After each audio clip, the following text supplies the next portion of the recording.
స్తుతించెదము. స్త్రీలు చెప్తాం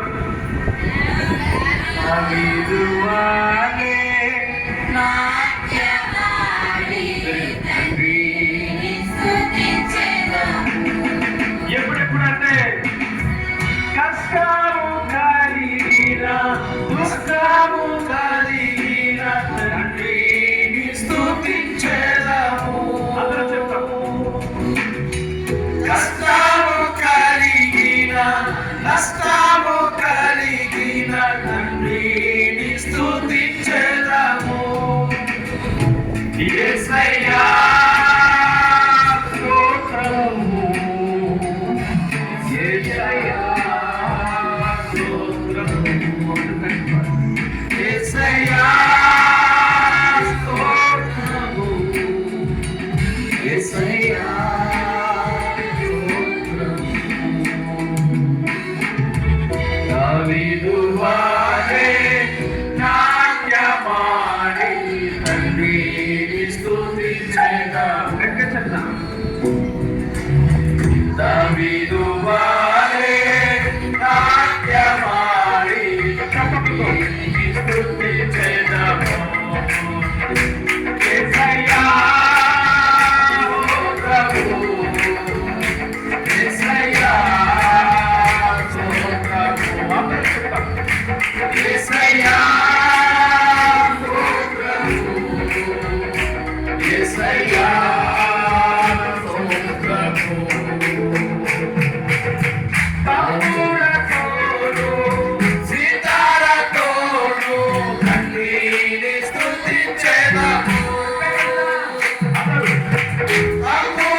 పాపాలు కలిగిన తండ్రిని స్తుతించదు. ఈ పదాలు పాడడం అంటే కేవలం మన నోటి ద్వారా పలకడం కాదు, మన హృదయం నుంచి రావాలి. పరిశుద్ధ రక్తంలో ఆయన మనల్ని శుద్ధిగా చేశాడు.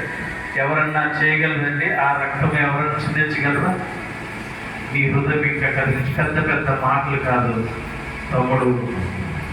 యేసయ్యా స్తోత్రం, యేసయ్యా స్తోత్రం అని నీ ద్వారా, నీ నోటి ద్వారా, నీ హృదయం ద్వారా దేవుని ఆరాధిద్దాం.